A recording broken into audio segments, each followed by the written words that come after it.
Question: would you build a website for a major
All right. Thank you. Hello, hello. It is another Asset Management Monday. Thank you guys for showing up. Thank you guys for coming. I'm gonna pick on you, Eric. Hey, Eric. Where are you tuning in from? I'm in the library right now in Boise, Idaho. From the library. How dedicated. I love it. But no, Is this your no, first Asset Management Zoom? no, it's not my first. It's my second. Awesome. All right. That's cool. Cool. Thanks for coming. Yeah, I All appreciate right. you guys. So let me get started.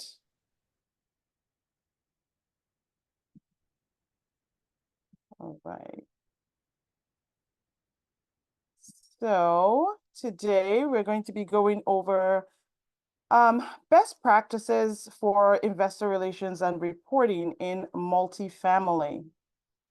For those who are new to this community, we are the Multifamily Freedom Chasers.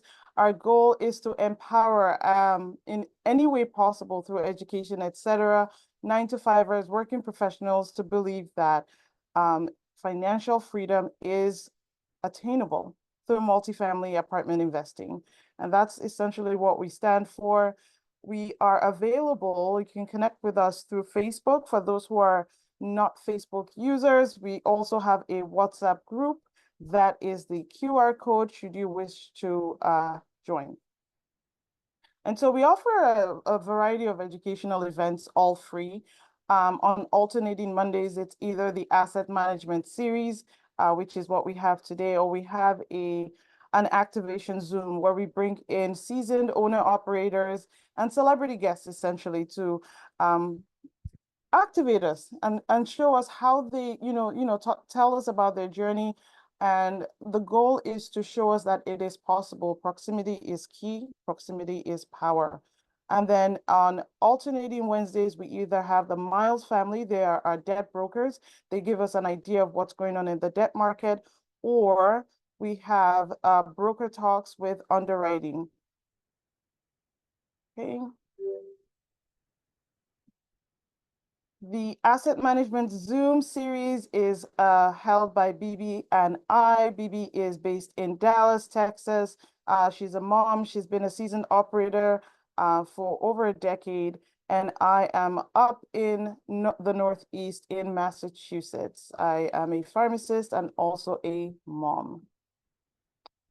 Would love to hear from you. Reach out. That's our contact info. Reach out through social media, through emails, etc. Share your wins.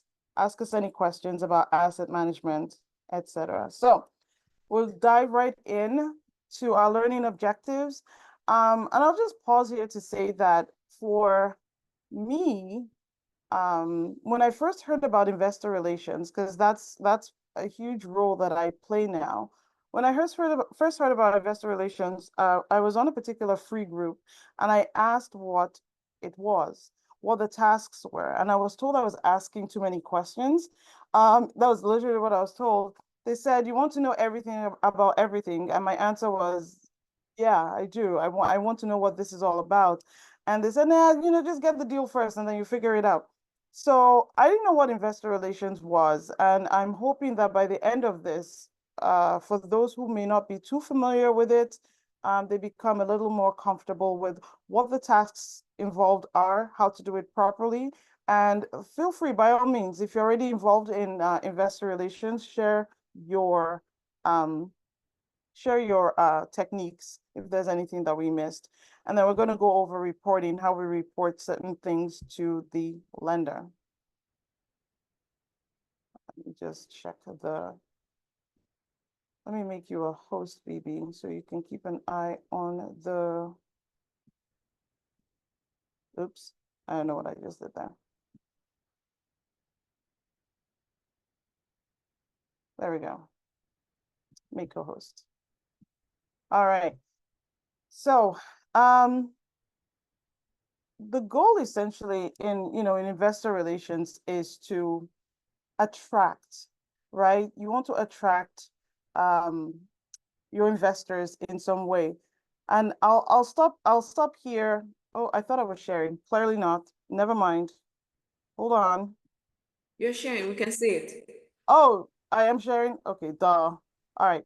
So the goal in investor relations is to attract investors, right? And you don't want to be like me. So let me share my story.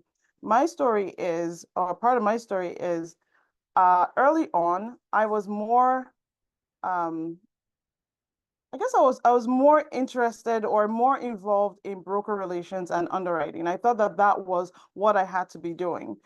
And I spent a whole ton of time, calling brokers, and it's not to diminish those actions, but it's to show that raising capital and being front facing with investors is also a skill set that needs to be learned, and everyone needs to know how to do it. And so there I was calling brokers, underwriting, etc.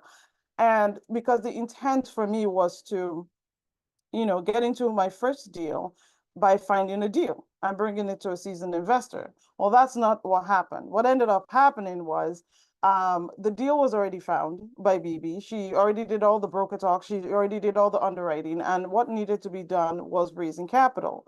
And so when I was asked if I could raise capital, I went, Sure, of course. Yes, that's yeah, sounds good.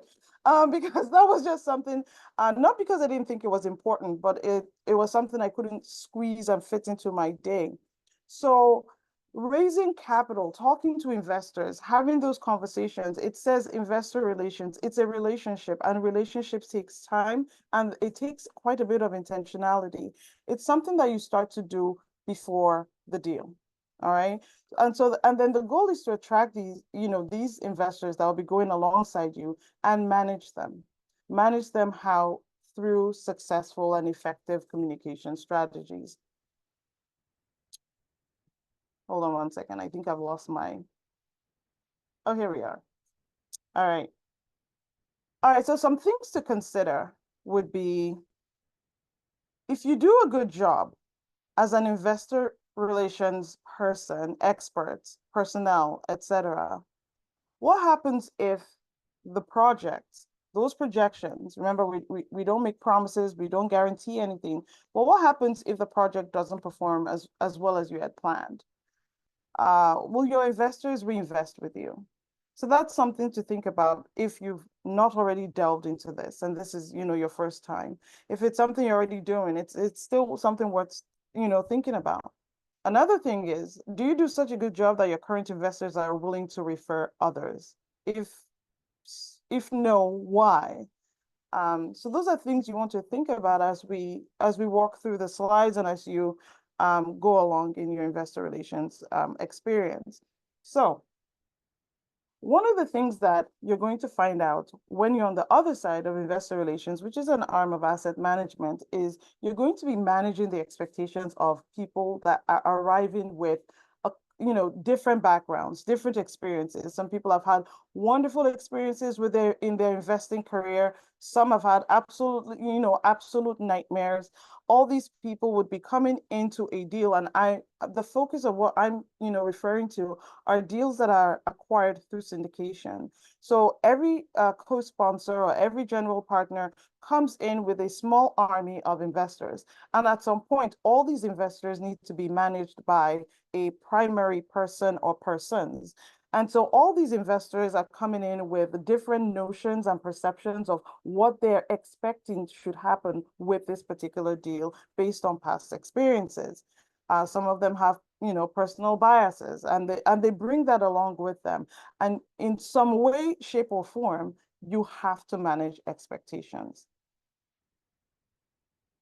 So our communication style, how do we talk to them? How do we pass along the information that we're going to go over? But how do we pass along this, information?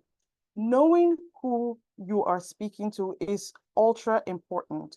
Are these very, very seasoned investors? Is this their very first syndication? You'll begin to get a better sense of who your investors are early on. During one of your first webinars, when you're talking about a deal, that would be the first time that your investors are front facing or interfacing with all the members of the GP team. You could tell, maybe based on questions, are these people savvy, or are they, kind of questions you're asking, gosh, has anyone even explained to them what a syndication is? That helps shape the type of language you're using when you are talking to them. So I think it's kind of important to know who you're dealing with. You want to be clear and not ambiguous as well in how you speak to these people.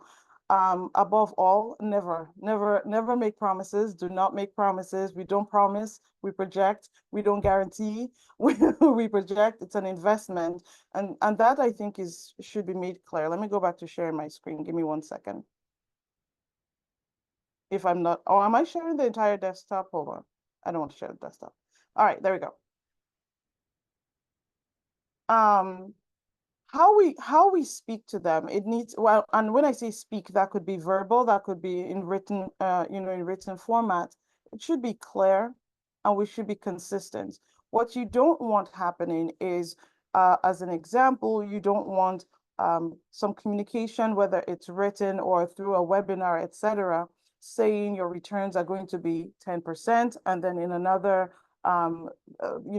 pitch deck or offering memorandum, you have 12%, put on there. Consistency also refers to how you all communicate as an entire team. You don't want to send out communication and then have the co-GPs or the sponsors on the team or the other general partnership saying something that is different. And we'll talk about how that or where that can happen.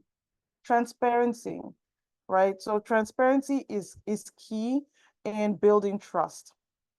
We want to build rapport and trust. We want to build confidence with these investors. And one of the bedrocks, the way we can do that is by being transparent. Being transparent when things are going well, and being transparent when things are not going so well or going as planned.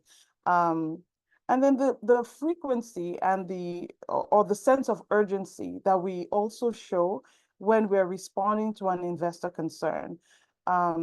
What you definitely don't want to do is get investors into a deal, and then because the deal has closed, you now have their money. You have this attitude of, oh, smell you later. They ask a question, and it's a week before you're able to even provide a response, and then another week before you follow up and give an answer. That's really not appropriate. I'm not asking that we should be at everyone's beck and call, but within reason, concern should be just the way we deal with tenants. We should do things in with a decent and healthy sense of urgency. We should be prompt in the way that we respond to them. So effective communication, in case I haven't stressed this enough, it's the bedrock, right? It's the bedrock of trust. And we want to be consistent in how we communicate. All right. So if we're able to, in some way, maintain investor satisfaction by providing these, having a cadence that provides regular and meaningful communication, proactively addressing folks' concerns, we can increase engagement. Remember, some of these people are too busy to read their emails. They may not necessarily care, but some do. It's their first time or first couple of times, or maybe they're just super analytical. If you're proactively able to address people's concerns, you may be able to increase engagement. You increase engagement, you have repeat customers and increased retention rates. So that's something to think about. All right, so we're going to talk about what we're doing, but when are we exactly doing all these investor relations activities? When do these occur? They occur before you get the deal, when the deal is under contract, while the deal is, during what we call the capital raising phase. Even though, if you remember my story in the beginning, you should always be raising capital. You don't just wait until you get a deal to raise capital. And then when you're about to exit. So the bottom line is you're always engaging in investor relation type activities. So throughout the lifetime of the deal. All right. So what happens before? What happens before a deal is closed? It really tethers more on, I would say, capital raising strategies. And this is not a capital raising Zoom, but before you get a deal, you obviously want to have a relationship of sorts with these people. You don't want to be like Iffy 1.0 that didn't have a relationship with a whole ton of people and said, guess what, guys, I have a deal, invest, like right now. That comes across as salesy, that comes across as very scammy, and there's no runway whatsoever to build trust. So trust has to be built, and this takes time. So there's this period where you're nurturing investors. You don't have time, you don't have a deal under your belt at the time, or you don't have one at all, or in the pipeline. You're still, going through a lot of underwriting, nothing is penciling out, but that doesn't mean you abandon completely. You're either new or current investors. So some people, and this is not to propose one method over the other, but some people, they embark on these drip campaigns. So a series of emails that are sent out in a sequential manner to investors to provide, hopefully, education, showing them how some previous deals have been, how those previous deals are performing. It could be, just teaching them multifamily 101, syndication 101. And so they're sent out, you clearly don't want to burden the investors, otherwise they'll just unsubscribe and turn you off. But you know, you want to have this is some touch points between when you meet people and when you actually have a deal. There's, you know, all those different lead generation strategies that you can use. Again, this is not a capital raising call, but there are all these lead generation strategies that can be used, and then you convert them into investors, and then you keep in touch with them. Phone calls, meeting them in person, keeping up with text messaging. There's someone I know who raises, he said on his worst day, he's able to raise $1 million with phone calls in a single day. He does not have any email campaigns. He does everything via phone. That is how he keeps in touch with his investors. And so before you get a deal, you want to ensure that you are providing value in some way before providing them the opportunity to invest. So now you have a deal. Now what? Well, hopefully you were already keeping in touch with them in some way so that you can, you know, send out that new deal alert email or text message in some way. So for folks who are looking to, you know, have a focus or pitch their tent in the investor relations world, one of the things or one of the tasks you will be responsible for would be preparing the offering memorandum, pitch deck, slide deck, whatever you want to call it. So you prepare an offering memorandum. You can use PowerPoint, you can use Canva, or whatever, you know, software is out there that enables you to put text and graphic together in a very appealing way. And that can be used as part of a slideshow, because that's what will be used during the webinar. Your information, remember, has to be consistent. You can't have a slide deck for, you know, before the webinar and a separate one for during the webinar that have, you know, inconsistent information. So the preparation of the OM, that would be you.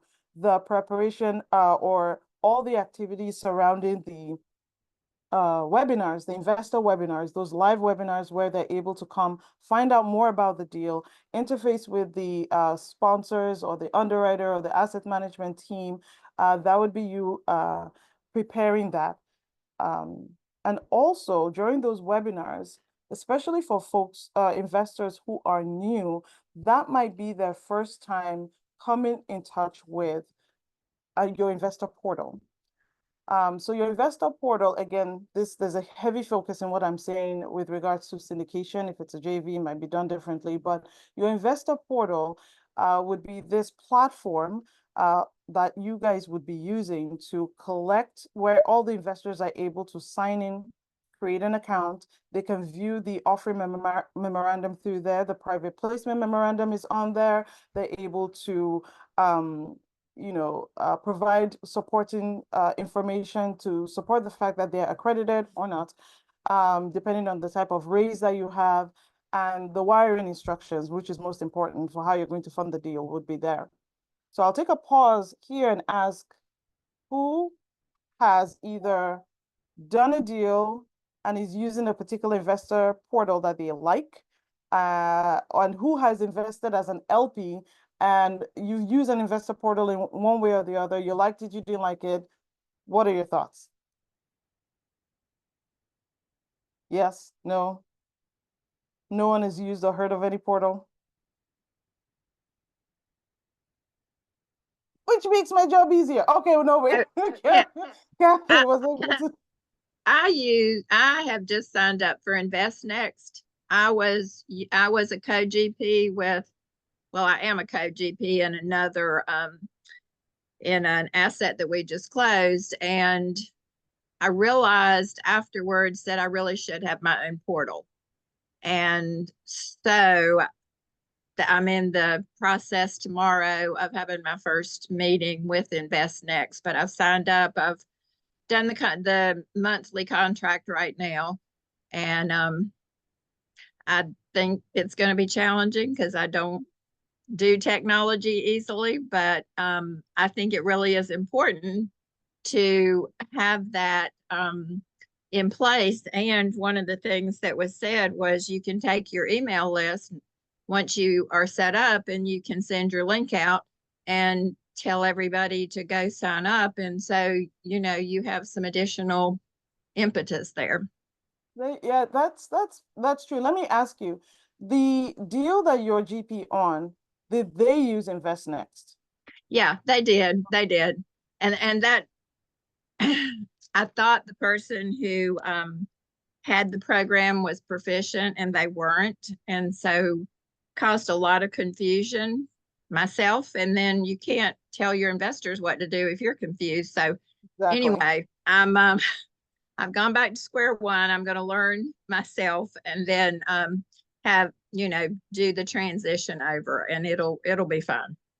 No, so you raise excellent points, which I was going to bring up. So when it comes to portals, which one do we choose? There are gazillion portals that are out there, right? And you don't necessarily have to answer this piece. Do you go by Catherine or Kathy? Either. Okay, so you don't have to answer this piece, Kathy, but as you guys can hear, she's saying that she's setting up her own portal, regardless of whether she has a deal or not. She's going to have a personalized link, which is true of most of them, where she can direct her investors to go and set up an account. That's great. Um, I I've used InvestNext as an LP. And so for me, when I'm thinking of the ideal portal, the very first thing above all else is simplicity, right? Being able to, for it to not be terribly confusing. I know this is being recorded, but I found InvestNext confusing. It probably is fine, but Yeah. I personally found it confusing. But a portal is as ideal. The characteristics of an ideal portal are whatever you want it to be. So some people find it very easy to use. Did I find it confusing because I didn't read their or watch their how-to videos? It's possible. So things to think about with your when selecting an investor portal, or if that selection is made for you and you have no choice in the matter, is you want to become proficient at it. Yeah. Because you're probably going to be the one to walk your investors through that process. If you're confused, they begin to lose some faith in you. Remember, they're partly investing in the deal and they're partly investing in you. You're the Right. jockey that they're investing in. So that's kind of why it's good for you to understand that. So along those lines, it's helpful for the portal or the platform to have very, very good available customer support. Yeah. The one we happen to use is Cash Flow Portal, and in my opinion, they have very, very good or very decent customer support. They have availability that, their hours are great. They're pretty responsive based on the customer base that they have, which is very large. And so simplicity is something that you're looking for. You're also looking to ensure that they have good support. Now, the question I was going to ask you, Kathy, is if you don't have a deal and you're setting up your own account, are you being charged? Because with a platform like Cashflow Portal, if there is no deal, you can set up an account. You do not get charged yet. So you can use it as a CRM, customer relationship management system, without having a deal in place. And then I think once you get a deal, then they charge you X amount. And then if you have two deals, then, they have their pricing tiers. So I don't know if that's the case for you, Kathy. Other things to think about when you're selecting or working with an investor portal would be, CRM integration. How well is that happening? So is it just a portal, or can I use it as this single platform where I can send out mass emails to all the investors? That is super helpful. That way you don't have to, have this portal and still, do things with, your other email management system. So it's nice if that functionality exists. And then above all, one has to consider cost. So there are different platforms that are out there. I kind of highlighted a few here, not because I'm, promoting one over the other. We use Cashflow. Everyone has heard that Kathy's using InvestNext. There is Syndication Pro, and I believe Avestor is used for folks that are doing fund of funds, if I remember correctly. Oh, there is one more thing I wanted to talk about. with regards to the investor portal. The portal should also be able to, I mean, this is just, common sense at this point, but the portal should be able to have this feature or functionality that enables them to perform this know your customer KYC compliance, which is it's a verification method to ensure that identities are established, prevent identity fraud, which could happen. We don't want Kathy, signing into an investor portal as me. So most portals should be able to do that. So that, but something to think about when you're going through these things. Okay. So then, you know what? Before we go here, there is something I wanted to talk about. Talking about compliance. Let me go back one. SEC compliance task. So we're under the raising capital phase, and investors are coming in. They are giving soft commitments, eventually converting these to actual real commitments. They're signing the documents that need to be signed. Your job has really ramped up at this point. One thing you want to look out for is not just whether the investors are signing the correct number of documents. You want to ensure that they are completing the paperwork correctly. Because the last thing you want to do is way after you've closed, you now realize that, oh, okay, so-and-so was really supposed to come in as an LLC, but they came in as themselves, or they were supposed to come in as an IRA, but they didn't fill out the paperwork correctly because there's certain terminology that has to be used with IRAs. So you're looking through all of that paperwork to ensure that it is accurate. And that would be the time you're going back to the investors to ensure that, hey, you missed a spot. One of the things that happened on one of our deals was, a lot of these things are done electronically through some sort of DocuSign type software, right? And so there was a section in the PPM, which is exceptionally long, right? There's a section in the PPM, I believe, which did not mandate the investors or the GP team, one of them, to sign. And so that section was skipped, but that section was needed. And so I did not notice. So I had to go back after I think it was BB that noticed. I had to go back after the fact and go back to people saying, you missed this spot, you missed this spot, and thankfully, you do it in a gracious manner. But one thing to think about when you're holding webinars, one thing to think about when you're front facing with investors is they are evaluating how prepared you are. They're evaluating how well done your pitch deck was. Was it sloppy? Was it was the font size, different on every single slide? Were things aligned? All those aesthetics, they matter. How was the presentation? Was it well put together? Did people sound salesy? All of that really, really matters to whether an investor would like to either stay with you or move on to somebody else. So I did want to point that out.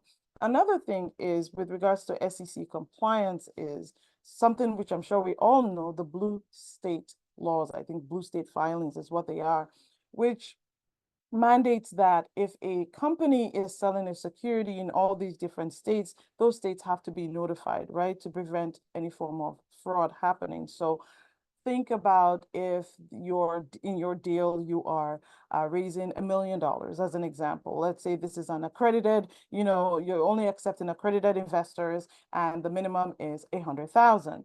If you're raising $1 million, that means you only need 10 people. Those 10 people may not necessarily live in the same state. The deal may be in a completely different state. And so the SEC attorney has to file in all these states. Well, how does he know where these investors are located? You're the one telling them. You're the one. So that's part of the things that I also had to do was let the SEC attorney know which states all these investments were coming from so that they could perform the appropriate filings to stay compliant. All right. Let us go back to the PowerPoint. Okay, so now we've closed. Now what? Do you tell your investors, smell you later? Got your money now, too late. No, we do not do that. We definitely don't do that at any point in time. what we did was we sent out a congratulations, we've closed. Remember, in the beginning, you probably should have said hey, I got a new deal, and now you should say, hey, we closed, couldn't have done it without you. Thank you so much. These are the highlights of the deal. These are what we project as their returns.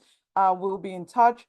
As a GP team, you should come up with the cadence of that, dictates the frequency with which you want to now continue that communication with your investors. You're going to be producing or preparing investor reports, whether that's done on a monthly basis, quarterly basis, that's up to your team. I will say that frequent communication is helpful. It is key. You don't want to leave them in the dark for too long. So at the very minimum, what we have chosen to do on our deals that we're on, we prepare investor, and I'll show you an example if you guys haven't seen one. And there's no, fixed template for how these things should look, but we prepare reports monthly for the investors. The reports are simply, so for those who may have attended our KPI reporting in the past, we've had a KPI Zoom on this asset management platform. And if you haven't listened to it, go back, it's on YouTube. We take those numbers and we sort of, not, I won't say we distill it, but there are a lot of KPIs that we meet with the property management company on a weekly basis and review. It would be a data dump if we were to take all of those numbers and just give it to the investors and say, here, that would be a little bit too much, because some investors want, details, and some just want high level. So, and so what we do is I believe we've come up with a very harmonious blend of how much information is enough. And so we take key KPIs. So, think about occupancy, vacancy, the NOI, the OPEX, the CAPEX, things like that, high level things like that. And we put it together in a report. Delinquency, did we have to evict anyone? Those go into a report. Another thing that we also send to our investors are our financials, because remember, transparency and accuracy in reporting is key. So we send our profit and loss statements, we send our balance sheet to the investors, we have nothing to hide. And we do this not just when the months are good, we do this all the time. So you have to be consistent in the type of information that you are sending out to them. So your work as an investor relations person does not stop after the deal has closed. On a monthly basis, at the very minimum, you're going to be sending these reports out. For webinars, what we felt was reasonable would be quarterly webinars. These are live webinars where we're able to meet again with the investors. Some of them show up, some of them don't, but they have the opportunity to ask of the asset management team any questions or concerns that they have or had based on what we've sent them in the past, right? So the webinar preparation, that will be on you as well as the investor relations person. All right. And then finally,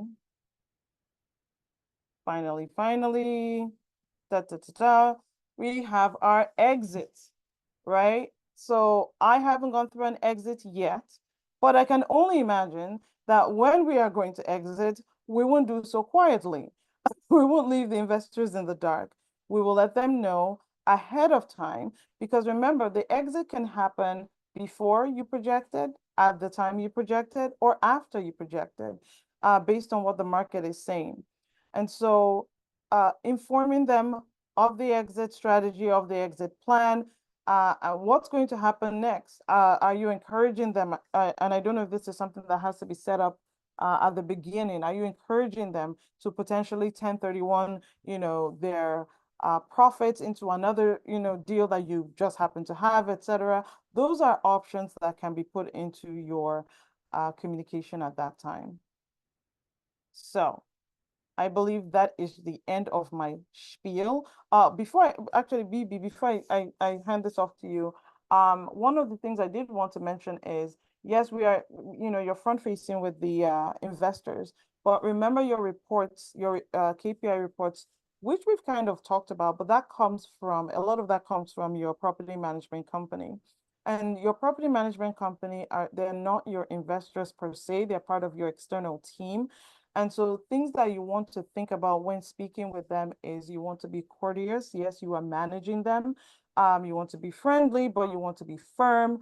You want documentation to happen. So with our deals, what we do at the very minimum in the beginning is we meet with the property management team at the very minimum once a week. I know there are meetings that happen, by the side with, maybe the finance group and the property management team or some of the sponsors, but as a general partnership team, we meet at a very minimum once a week. Now, it's information that we take from those meetings. That's what we take to the investor, it passes through investor relations, the pictures, the events that they have for the residents, etc. We're taking that and we're sharing that with the investors. You want things documented. We tend to do our meetings on Zoom, and so the documentation's already there through video documentation. We record everything. We do a lot of communication through email. So you also want to be prompt in the way you respond. You want to be courteous. And so those are things to think about. Oh, you know what I just realized? I said, and I kind of almost lied there. I said I was going to show you guys. I was going to show you guys what a report looks, well, what our report looks like. So this is just our report. It doesn't necessarily mean this is the way all the reports should look like. But this is something we worked on. So let me bring up this. So it's, I can prepare it in PowerPoint or Canva, and then I upload it as in a file onto our investor portal, and it's sent out to the investors through there. Kathy, I don't know about your Invest Next and its functionality, and I don't know if this is too small. I hope this is not too small. But I don't know about Invest Next and its functionality, but with cash flow portal, and again, I'm not, If it was very tiny, can you? It was very tiny. Okay, Yeah, sorry. can you zoom it a little so that you can see? With cash flow portal, we are able, let me first zoom it in before I share my screen. With cash flow portal, we maintain, I think this is better. With cash flow portal, we maintain consistency in our reporting. Remember, I said that was key. You don't want to be saying one thing and then this other GP saying another thing, and that GP is telling his investor. So we maintain all of that. But before the communication hits the investor, for GPs that specifically want to customize the email, they are able to intercept what I send out, and then they can put on their branding. They can put on their, they can add, some text to show that it's, it's coming from them. Even though I'm the one preparing it and sending it out to all the investors, there's functionality within cash flow that it makes it show up on the investor's inbox as if it came from the general partner that they've always worked with. It doesn't look like it's coming from me or it's coming from BB. It only look like it's coming from me if it's going to my investors. But Kathy's investors it'll look like it's coming from Kathy, and then Felipe's investors it'll look like it's coming from Felipe. So let me share that document again. Hopefully it is bigger. Is this bigger? Yes. Maybe. I think so. I think I can see it on the screen. So yes. Again, there's no fixed format or template. The key is take the information, give them a snapshot, and don't forget that we are also sending our balance sheet and we are sending our profit and loss statement. Okay. All right. So that's that. And then I would say let me stop share and then also share this the OM that is there. For those of you who haven't prepared an OM before, I was once in that stage and phase. I simply took, OMs that that had been filtering through my inbox, and I drew inspiration from there. So I don't think any one of the projects that we've done have the exact same format, No. but except after the, so this is a closed deal. Let me just put that out there. I'm not, advertising any deal that's under contract right now, SEC police. So this is a closed deal. The first thing obviously is the title slide. The second thing has to be the disclaimer. Okay, that would be something I would say that you definitely want to have.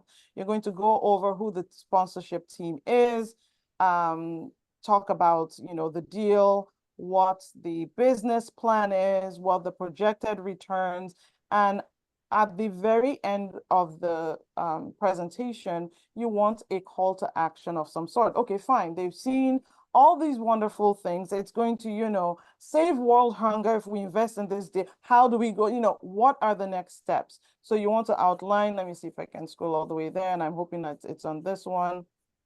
You want to outline what those next steps, look like. All right.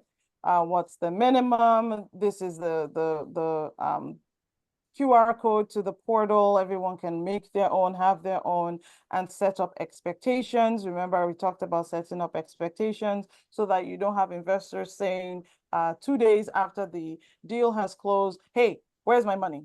So you've already told them there's nothing coming for the first 6 months. So at the very minimum, if you don't take anything away from this, it's all about effectively communicating with a group of people that are coming from a whole bunch of different backgrounds with a whole bunch of different life experiences, and trying to manage them in a manner that you're building trust. You're doing it with a lot of transparency, with the hope that you do such a great job that they'll invest with you on future deals. All right.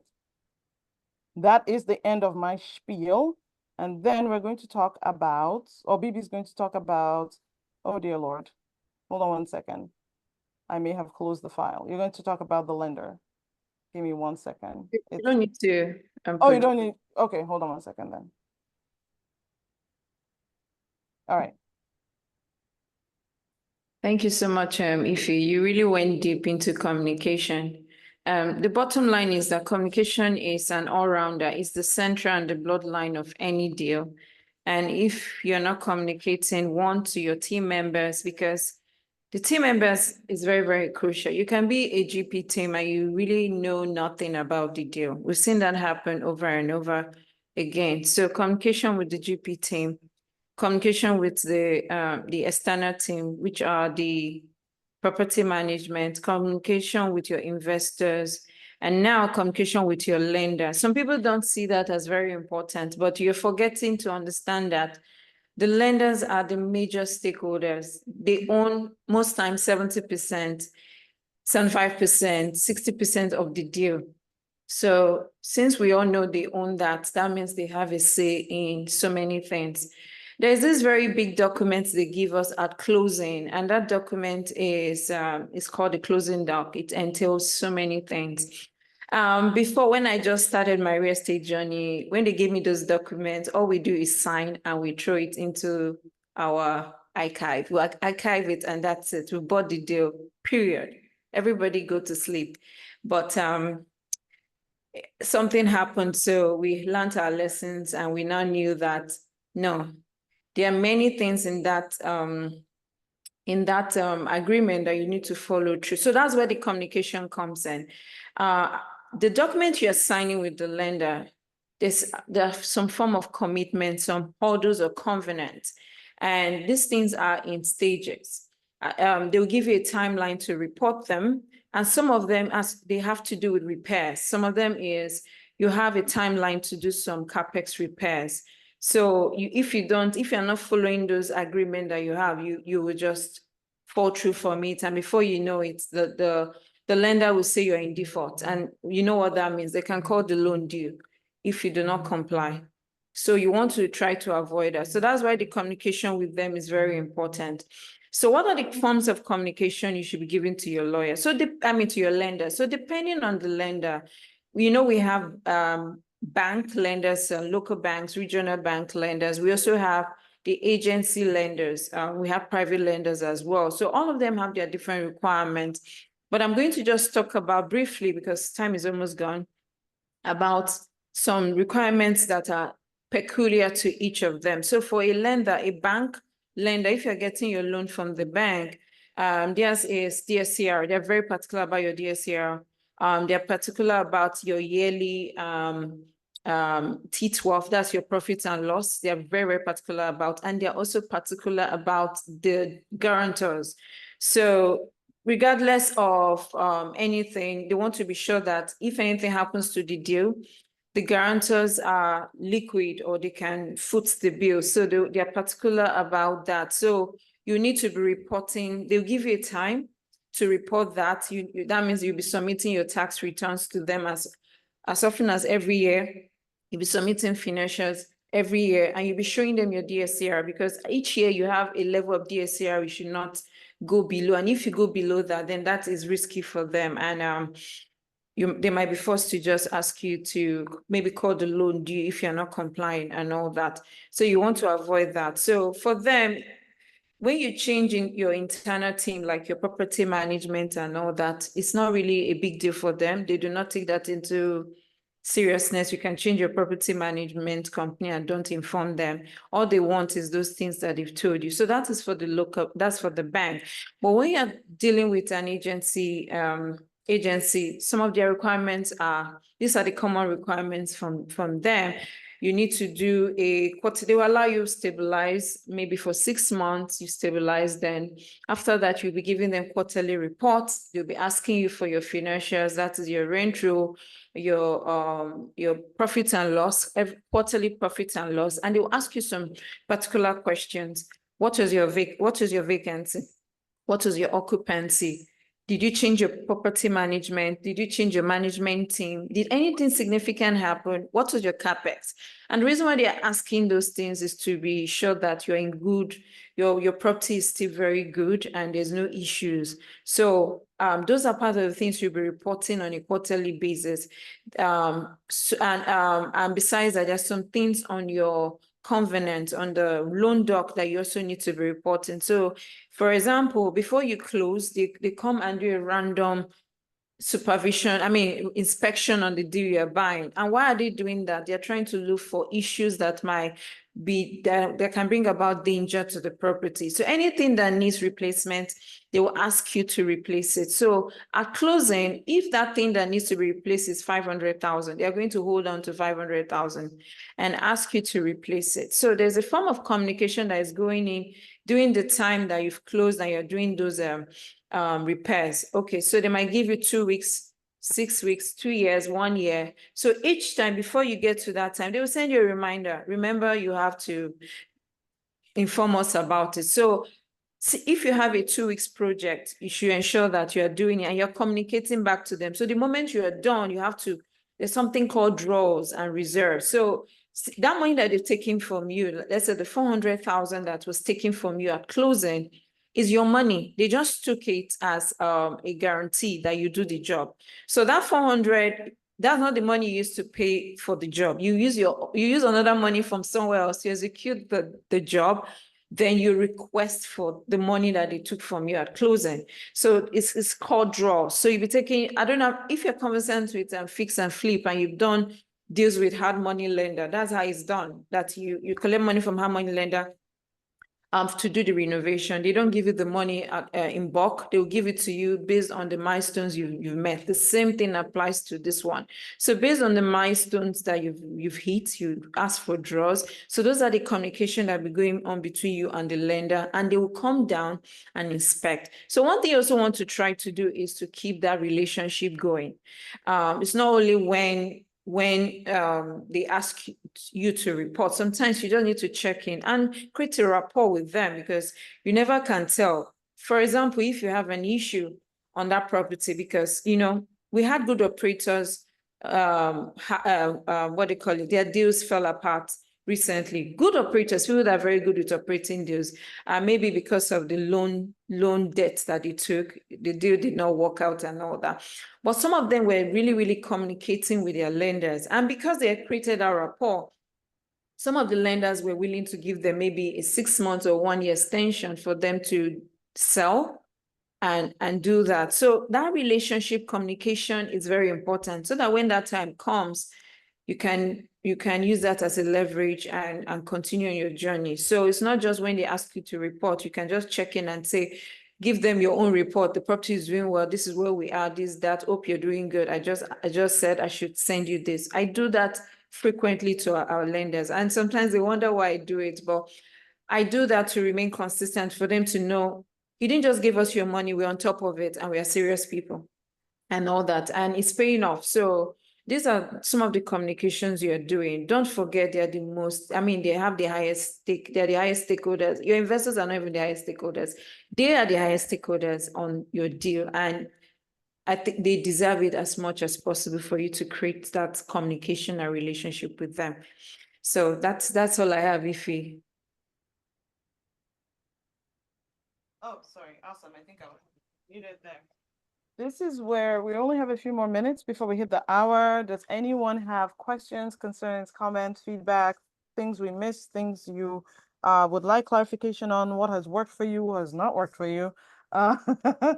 This will be the time you'd like to share.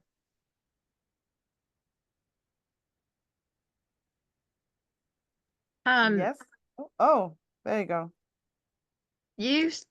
Do they request your tax return? Is that part of what was in your agreement? I mean, per each individual GP, or how does that work? That is for bank loan, not the agency loan. So we have the Fannie Mae and the Freddie, not those ones. Those ones, they don't require it at all. They don't have business with it. But the bank, they're kind of very, very critical with the individual, especially if it's a recourse loan. They are looking at the individual and the property for that recourse loan. So they are very critical about tax returns. But that was the sponsorship team. She was asking about the GP team. No, not the GP team, the guarantor, whoever is guaranteeing the deal. Not the GP team, the guarantor, the key principal. Okay. And are any banks non-recourse? Yes, they have non-recourse and they have recourse loan. So it depends on the risk or how they feel. They're very funny. They can decide that this deal is too risky. It has to be recourse. So, but most bank loans are recourse loans. Most, like 90% are recourse loans. Although they give non-recourse, but it's on rare cases. Okay. Yeah. Great questions. Does anyone else have a question? A lot of good information. Awesome. Glad you liked it. I will say one. I have an update. So our next, I don't know when our next, do you know when our next, because I know we have some calendar changes. So it would have been on the 5th, but it's not going to be on the 5th. So it's going to be on the 19th. On the 5th, I think No, it's not going to be on the 5th. So No. no, I said it would have been on the 5th. On the 5th, But okay. it's not going to be on the 5th. So then it's going to be on the 19th. On the 19th. Okay, so our next 19th. August 19th. Correct. Okay, so on our next meeting, which is July 19th. No, August. Oh, sorry, August 19th, sorry. We'll be talking about exit strategy. I know some of us are new or we're thinking of jumping into deals or we've not even done deals. But it's important that you have the picture of your end right now so that when you start up your deal, you have an idea of, because your beginning justifies the end. I made mention of something. I said, you make money when you buy, not when you sell. So many things you need to do ahead of time before you exit. So for the 5 years you've not closed on deal, you've not had any deal, does not mean that you should not know the end, because you need to work your way backwards to know what to do from the beginning to the end. So we'll be talking really about exit strategy, what are different types of exit strategy, and things you should be doing before then and all that. So It's going to be an exciting one. I will be inviting all of you to come. Awesome. So if no one has any further questions, going once, going twice, we will see you on the 19th. We do have activation Zooms between now and then. So however you received notification about this particular meeting, whether it was the WhatsApp, email, or Facebook, you'll be notified again of whenever those activation Zooms are. All If right? can you go through the events of the week? I have someone here that would like to attend as many as he can. Oh, no, So- what do you mean? The events of the week?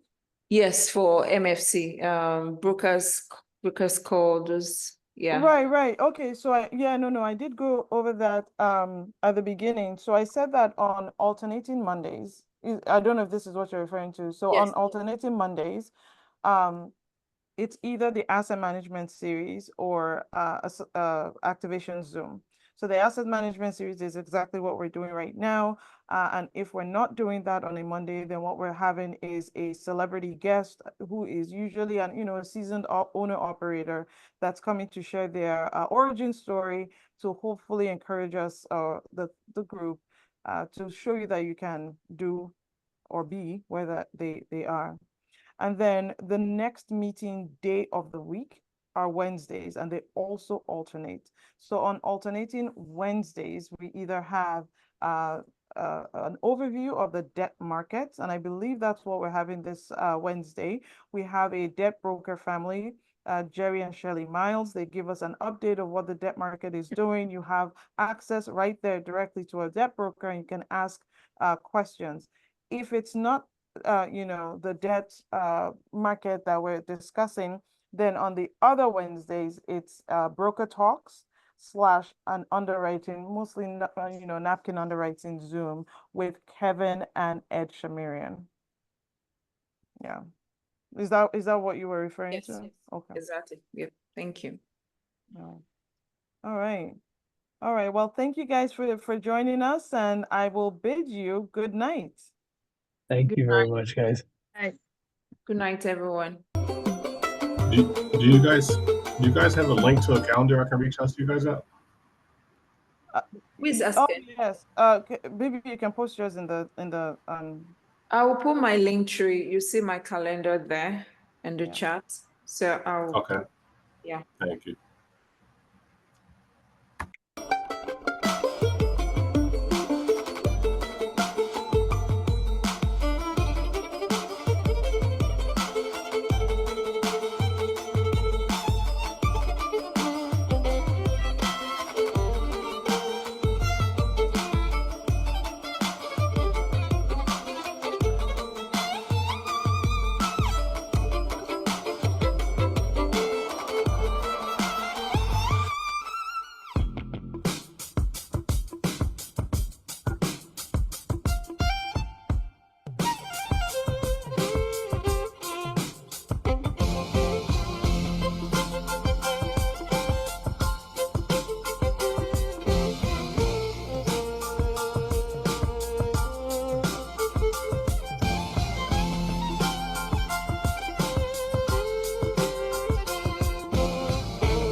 Bye all.